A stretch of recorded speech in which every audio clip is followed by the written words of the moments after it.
Welcome to another Illustrator video. In this one we want to look at selection to start with. So the good thing about selection is you can see in same an object. This is a good way to classify objects in like different groups. A lot of people like to sort of say they want to put things in different little groups, different pots, whatever. So for instance, we could do same and then we could do same stroke weight, right?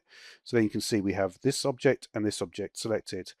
Now sometimes you do have bounding boxes which might obscure that. For instance, if I had a bounding box on, it would actually obscure that ability to do this. You see, it would just have a whole box and you wouldn't know that this one wasn't selected. So that's actually another good reason to turn the bounding box off. That way you can actually see what is selected. And similarly, as I just mentioned, if we do same, for instance, fill color, you see nothing actually happens. It's always important, either press escape or control shift A. Depending on what menu you're in. Normally in the menus you have to press escape. Otherwise, if you're actually in the stage, you have to press control shift A. Also, we've got, so there's a bunch of different options we can do with that. Now we can distribute the objects as well. So if we look at the alignment tool, you can see how that is basically done. It might actually be easier to have the alignment tool in its own little thing just while we're doing this. So I'll just do something like this. So these are the basic options you get. So these are the three. Key object artboard.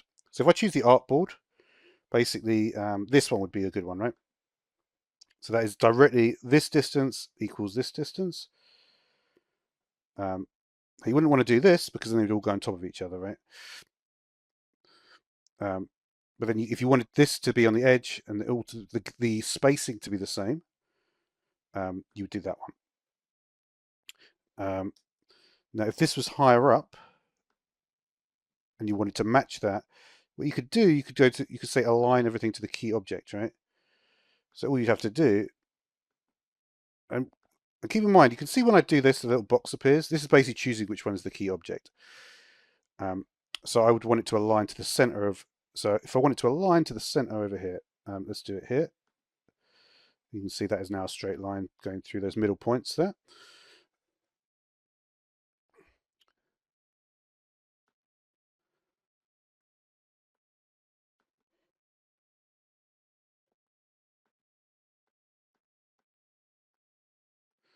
So let's have a look at this.